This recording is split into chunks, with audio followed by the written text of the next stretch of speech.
SoldierStrong is an all-volunteer nonprofit organization helping service members take their next steps forward. We have three main objectives. We donate advanced revolutionary technology to individual veterans and VA medical centers. We fund scholarships to help veterans take their next steps in job training and education. And we provide virtual reality software to help veterans battling post-traumatic stress. We do all of this because of what occurred on 9/11. September 11th was like any other day for me. I remember being in the office and heard this big bang. Our office faced south looking at Broadway, and it's called the Canyon of Heroes, and that's where they would have ticker tape parades for presidents, World Series championships, astronauts, and a colleague of mine said, I didn't know there was a ticker tape parade today. And we noticed that the confetti was on fire and thought that was very strange, and where could it be coming from? And then all of a sudden, CNBC mentioned a small plane hitting the World Trade Center. It seemed very odd that a small airplane could hit the World Trade Center because it was a beautiful, early September day. The skies were perfectly blue. And as we're watching the news, we could hear and feel the second plane hit.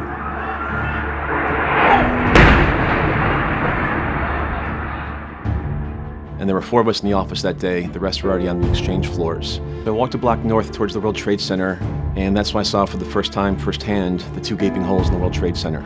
Flames were flying, smoke was flying, and all of a sudden I noticed people jumping, people falling, and couldn't imagine what would be going through someone's head, that jumping was the best option they had at that time. I was running floor trading operations for Hull Trading, which was owned by Goldman Sachs, and located on 3 different exchanges, the American Stock Exchange being the primary, and was responsible for about 29 people that day. The 4 of us were on the floor of the exchange when the first tower fell, and the lights went off, the building shook, it felt like the building was going to collapse. And that's when we knew that we had to get out of the American Stock Exchange. We found our way out, an emergency exit out back, and because the tower had just fallen, you couldn't see more than 6 feet in front of you. All the dust, all the smoke, and that's when, for the first time, I heard fighter jets fly overhead. And because we couldn't see, I didn't know whose jets they were. And so I thought we had to figure out a way to take some cover in case they weren't our American jets. So I knew if I took a left and went south towards the Staten Island Ferry, and then took another left up the FDR, I'd be hugging the East River. And if they weren't American jets or friendly jets, my idea was that we could just jump in the river to take cover. As I walked home, we passed several hospitals. Ambulances rushing in, pictures of missing people up. But just think about those that were lost.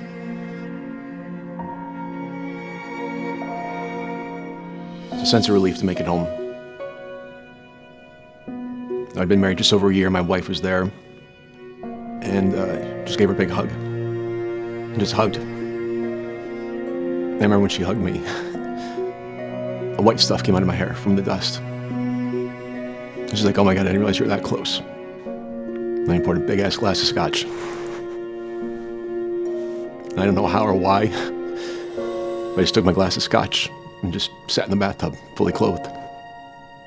I know I was there long enough to finish my scotch, but then realized I had to get up and move forward. So after I finally got out of the bathtub, I got up and realized that I was covered in ash and dust and everything from the towers collapsing. I went to go start changing because I wanted to take a shower and get all of that off. The first thing I went to do was to take my shoes off. And that's when I paused and looked at them and realized that the dust that was on there was not just dust from the towers, but the remains of those who had taken their last steps on Earth that day.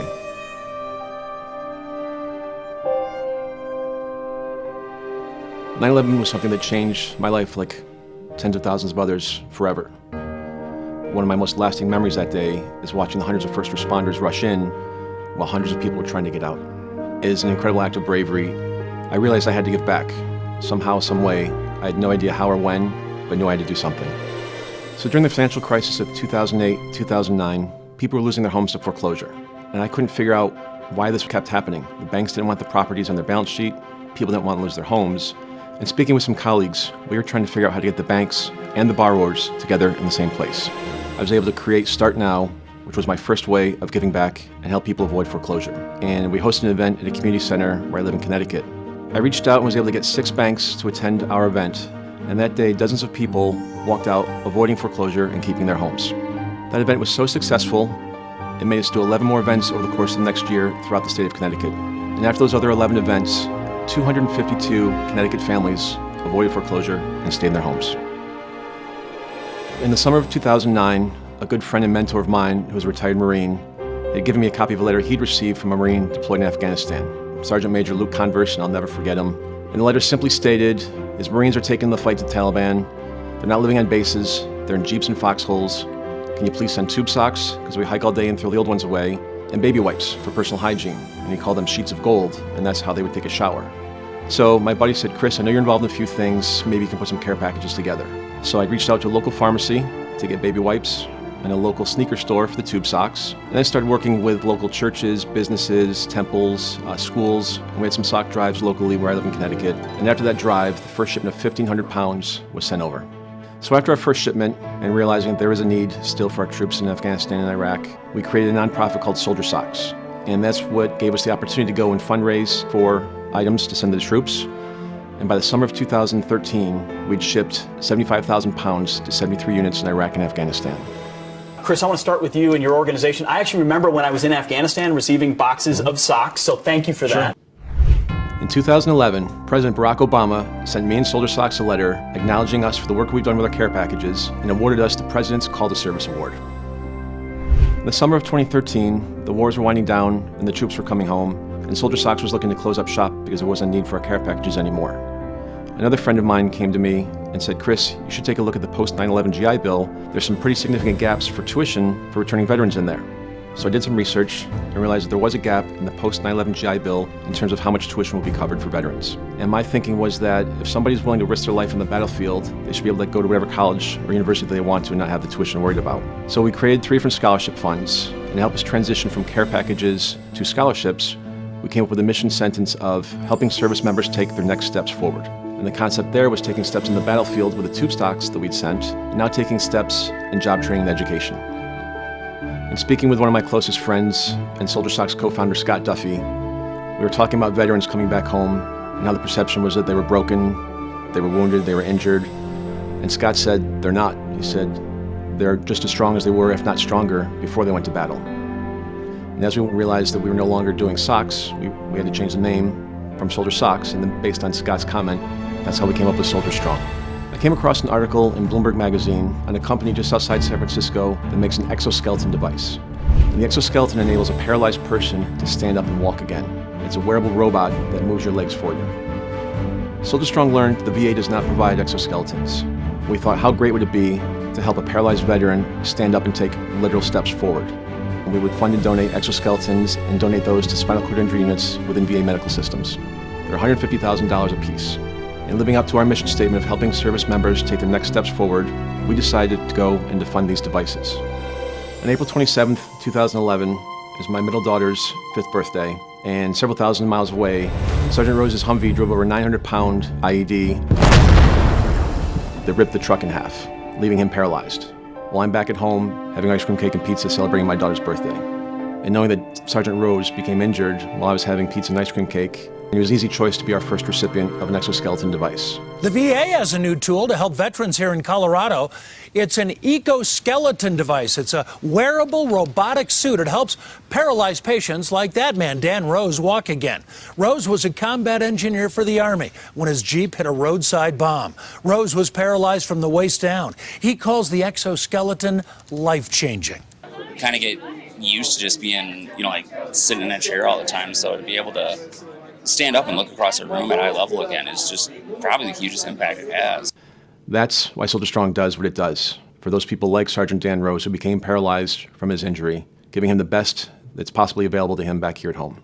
You've given your life for this country, and now we can take care of you. To me, that's the dynamic. And SoldierStrong, God bless them. Army Sergeant Matt Ross suffered a devastating spinal cord injury and was told he'd never walk again. I spent 7 hours in surgery that night. I went through 104 units of blood and died 3 times on the table. Originally, my doctors in Iowa City told me I would never walk again. They told my wife and daughters that adapt the household to a wheelchair because that's where I'll be the rest of my life. Despite paralysis from the belly button down, Matt was not giving up. But without any feeling in his legs or hips, he had no balance, no way to walk. Weeks later, a new piece of equipment just came in. He said, nobody's been in it yet. And he said, I think you're the perfect candidate to come up and try this exoskeleton out. Donated by SoldierStrong, the device supports the body while it relearns the basics of balance and movement. And after 1 week, actually 5 days of being in that machine, it reprogrammed my brain to know that this is where your center of balance is. 2 weeks more, his knees started working. Matt was walking. Matt Ross was able to become rehabilitated, and less than a year later, walk his daughter down the aisle at her wedding, using only a cane. And he was able to do the father-daughter dance on her wedding day. You don't know the feeling you get being able to stand after being told that you'll be in a wheelchair the rest of your life. I've seen a paralyzed veteran stand up and walk hundreds of times, and every time is special. It's like it's the first time.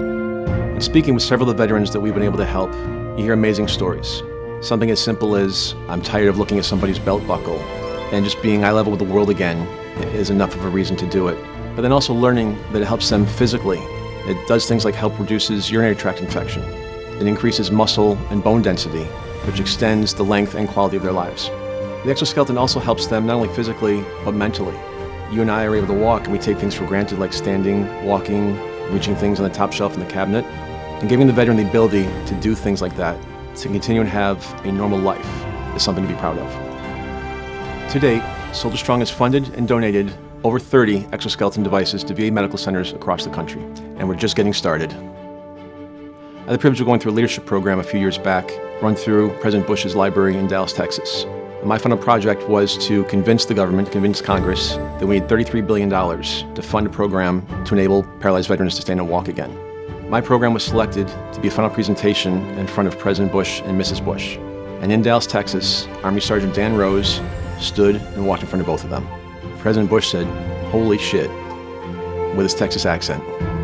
It was amazing. Mrs. Bush had a tear in her eye. SoldierStrong is the only veteran nonprofit that donates revolutionary technology to VA medical systems across the country. Without SoldierStrong's donations, our injured veterans would not have the advanced technology they need and have certainly deserved. The other things that SoldierStrong provides, one is a prosthetic arm, which is the only prosthetic arm that has a full range of motion from your shoulder down to your fingertips. There's a prosthetic leg that has propulsion in the ankle, which eliminates the hobble when the veteran walks. We also fund and donate iBots, which is a wheelchair that lets the user be eye level with the world. Throughout the work we've done by making donations to VA medical centers, I was invited to testify in front of Congress. What I want Congress to realize is that we need funding to help get revolutionary technology in the hands of our veterans. We can't forget about them once they've left the battlefield. It's our responsibility to take care of them for the sacrifices they've made. Post-traumatic stress and veteran suicide is a real issue. We lose 22 veterans a day to suicide. That's over 8,000 veterans per year. We've lost more veterans to suicide than whose names are on the Vietnam Memorial in Washington, D.C. Those statistics are unacceptable. That's what led SoldierStrong into the brain health space. BRAVEMIND is virtual reality technology that takes the veteran back to the event that caused their post-traumatic stress. When we met with the team at the University of Southern California and saw firsthand what BRAVEMIND is and can do, we knew that it had to be part of SoldierStrong. In the fall of 2019, we launched the BRAVEMIND program in partnership with the University of Southern California. You just talked through something you've avoided and never talked about for 10 years. Wow. You went through it 9 times. And so it was so powerful for me to feel that, like, I survived that. I was able to talk about it. I feel a little bit better. And each time a little weight came off my literally my shoulders. And I was able to face my family, my friends, and be a little bit more productive in society. We now fund and donate virtual reality technology to VA medical centers across the country. I'm United States Surgeon General Dr. Jerome Adams. Paying attention to mental health is always a winning play. I'm proud to support SoldierStrong as we raise awareness about the importance of caring for the emotional well-being of you and your loved ones. We must prioritize working together to lift up mental health, and that includes finding what works for you. We give our military the most advanced revolutionary technology we can on the battlefield. We fail them when they come back home. And that's where SoldierStrong steps in. For me personally, it's been a privilege and an honor to serve those that serve us. We give them the most advanced technology that they've earned and deserve to give them a better life so our veterans can take their next steps forward back here at home. The story I'm living started on the morning of September 11th, 2001. I didn't have a grand vision or plan, but I did have a deep conviction that I'd been called to help others take their next steps forward. There's still a major gap in veteran healthcare, and we need your help to fill that gap. Join us on our mission today, and together we can make a difference in the lives of our veterans.